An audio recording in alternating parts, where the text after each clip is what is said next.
Ajuda a entender e analisar esse assunto é a nossa comentarista de economia, Rita Mundim. Boa noite, Rita. Ei, Leandro, boa noite. Rita, a decisão dos Estados Unidos de isentar o suco de laranja da tarifa de 50% é uma prova de que o poder de Donald Trump tem limites? Não é bem o poder do Trump, né? É o poder do consumidor americano. E o que o Trump não quer agora é o que a gente... Hoje foi um exemplo disso, né? Saíram os números da geração de empregos não agrícolas, o chamado payroll. E a criação de empregos foi bem aquém do esperado. Foram criados 73 mil empregos e a expectativa era a criação de mais de 100 mil. Tinha gente falando até em 170 mil. E se isso não bastasse, foi feita uma revisão para baixo em cerca de 250 mil postos de trabalho a menos gerados nos meses de maio e de junho. Então, o que está acontecendo é que as matérias-primas que são importadas de outros países, elas estão ficando mais caras. E o que o Trump não está entendendo é que isso é real, porque tem um índice chamado PMI, que ele é calculado por empresas privadas, como a Standard & Poor's.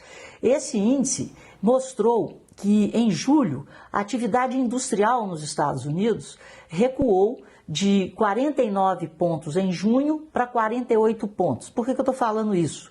Porque abaixo de 50 pontos, esse índice aponta uma retração desse setor. Então, os Estados Unidos podem sim, ao invés de ter uma melhora na economia, eles podem ter um PIB mais fraco, uma geração de empregos mais fraca, e isso virou uma confusão hoje.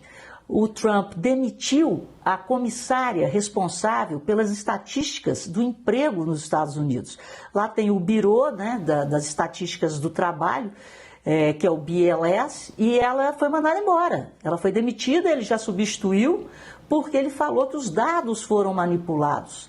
E se isso tudo não bastasse, nesse momento que ele está falando que os dados eram manipulados, ele aproveitou para, de novo, criticar o presidente do Banco Central, Jerome Powell, que não mexeu nos juros, não baixou os juros. Ele falou que ele é um atrasado. E aí, uma diretora do Banco Central americano pediu demissão. Então foi uma confusão hoje, e ele dando tiro no pé, porque ele está desacreditando as instituições americanas, do próprio governo, que elaboram estatísticas, e um Banco Central independente. O resultado disso, e essa queda na geração de empregos apontada pelo payroll, fez com que o dólar tivesse um péssimo desempenho em relação às principais moedas do mundo. O dólar caiu mais de 1%, 1,28% em relação ao DXY. Aqui no Brasil, a queda foi de 1%. E o DXY, que é esse índice que foi criado para que se acompanhe o comportamento do dólar em relação a essas principais moedas, são 6 moedas, onde o euro, o iene e a libra esterlina, as 3 primeiras, respondem por cerca de 83% na composição do índice. Ele teve o pior desempenho em um semestre dos últimos 50 anos. Então, nos últimos 50 anos, o dólar nunca foi tão fraco ou ficou tão fraco em relação a essas moedas. Então, isso tudo é uma consequência desses rompantes do Trump em desacreditar, em desmerecer instituições americanas históricas e com uma função tão importante, né? O Banco Central independente tem que fazer política monetária e não política partidária. E os dados do payroll, eles são a principal métrica do emprego na maior economia do mundo. Então, o mundo inteiro para ver os dados do payroll, para ver para onde que a economia americana está indo. Como ela não está indo na velocidade, na intensidade que o Trump gostaria, ele fala que os dados são manipulados.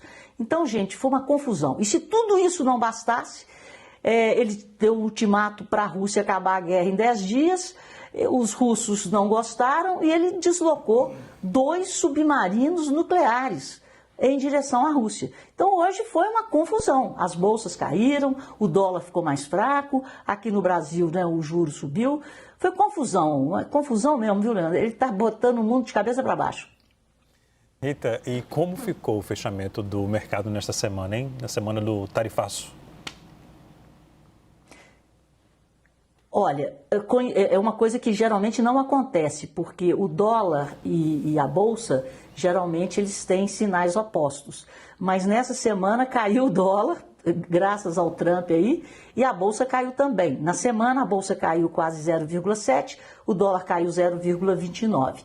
E eu quero chamar a atenção do efeito da sanção do ministro, né, do ministro Moraes, em cima das ações do Banco do Brasil hoje. As ações do Banco do Brasil caíram quase 7%, porque o Banco do Brasil tem o controle da União. Né? Nós somos, né, os acionistas controladores do Banco do Brasil.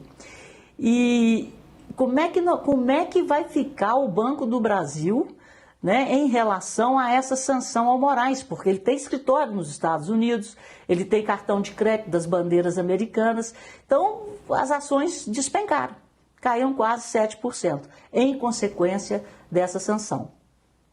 Ok. Rita, muito obrigado, viu? Um ótimo final de semana e até segunda-feira.